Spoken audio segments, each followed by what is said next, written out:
Hi. How you doing? I'm good. How are you? Good, thank you. Guys, welcome to the Trade Success Podcast. I'm Greg Allan.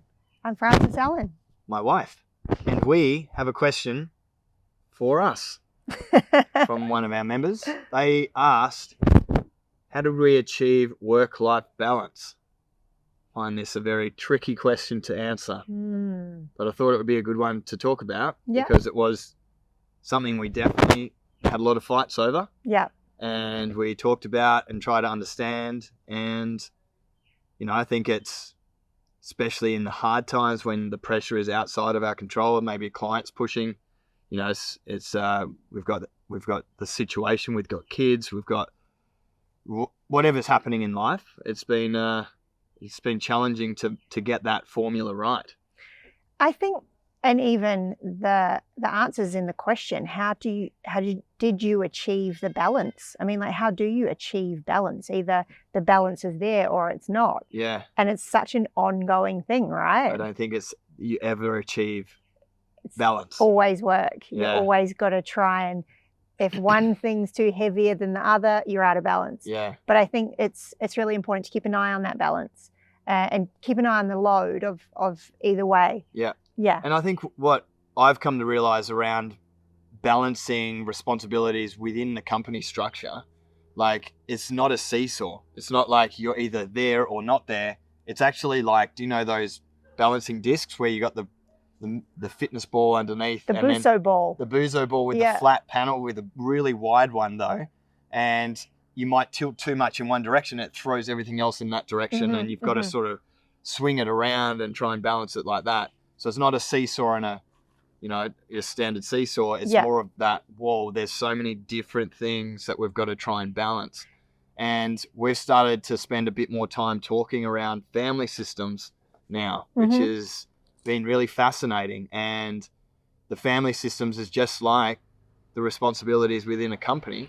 Yeah. But it's the family systems, which I think we worked through a lot of fights and finally sort of come to some realization of like what's important and, you know, why this needs to be done in a certain way and what shouldn't be done and whatever. But that was, I would say, just hard work, and we didn't really plan that. When now we're sort of retrospectively looking at it, it's interesting. Yeah, the family systems you're saying. I find it like, I mean, when we were like, you were growing the business and we had kids and everything was happening, it was like when you're in the middle of a tornado and a storm and everything is crazy and you don't really know which way to go. And then I think for us, like, as time went on, the business stabilized, our kids got older, and we were able to see a lot more clarity.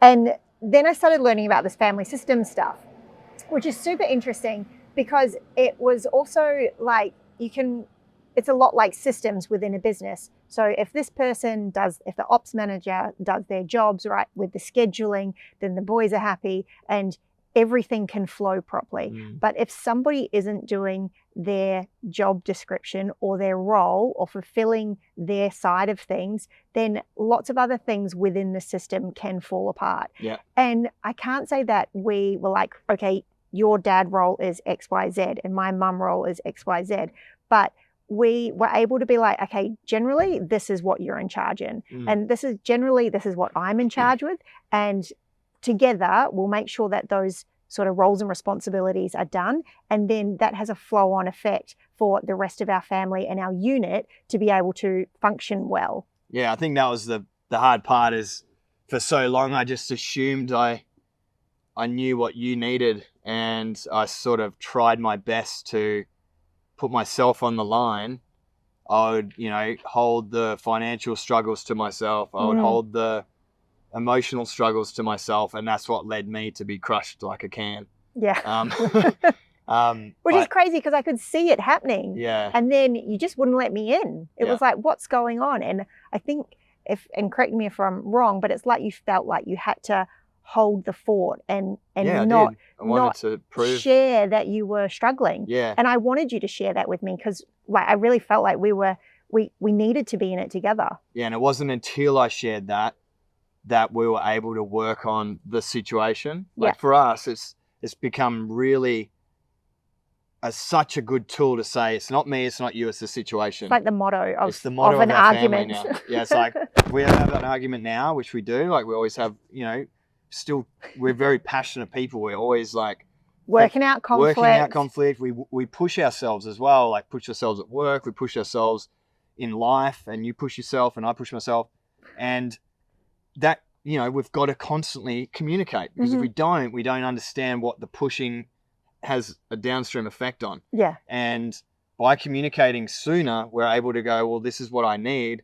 How can I make it work? Rather than, just trying to squeeze in what I need, and then it became feel like to you that I'm pushing everyone else. Yeah. Prioritizing myself.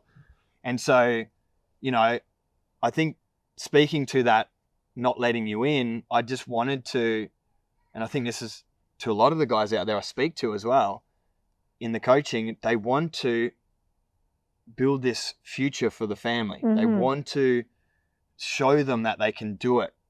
And I don't know what it is. I had it too, but you want to prove yourself to your partner. And for me, when I saw you really struggling in those early days of having babies, no sleep, just challenging times in general, I was like, last thing I want to do is add extra pressure on you. Yeah, right. And so I would hold it to myself and try and get it all sorted. Yeah. And that just led to problems. And I think you're right. Like it really led to both of us individually suffering with our own problems. But then through that suffering, we were both very alone in our suffering, which didn't bring us together as a unit. Yeah. Whereas I think in other times when we have shared our struggles, it's not like either of us have said, all right, I'm going to scoop you up and fix it. It's like, let's share the struggle together and build together. And I think ultimately that makes relationships stronger, because you're together in those really hard times and sharing what you're going through. And for, I think a lot of partners, it's this thing like, I'm going to come in and I'm going to save you. But often people don't want saving, and often people know what they need to do to get out of their struggles. They just want to be heard, and they just want to be listened. They just want to be listened to. And I think that's such an effective tool of just listening and validating, that really sucks, to come together as a couple in a relationship and know that you've got each other and you listen to each other and you're in it together as a unit, as a family system, not individually suffering. Yeah. Yeah. I think coming back to the question of how do you achieve work-life balance, I feel like the balance part of it is you knowing what I need and me knowing what you need. And it's, if I need to go running or swimming or cycling or triathlon or whatever it is, I've communicated to you that that's what I need, because that makes me feel at my best. And then I need this time at work, or let's just take an example. Work's really hard at the moment. I just want to let you know I'm just going to have to work a little bit harder for the next couple of weeks. Yeah. And that's going to get us through this. And then I'm going to return back to normal hours in 3 weeks.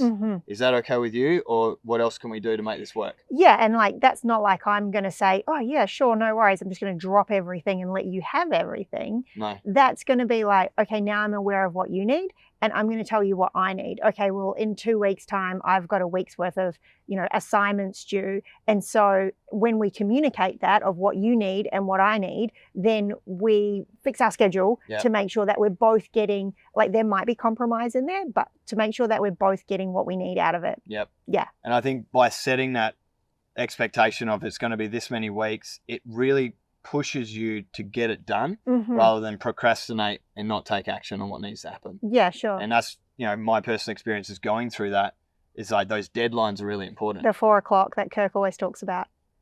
The 4 o'clock deadline. We'll talk about that on a different podcast maybe. That's a deep one. That goes deep.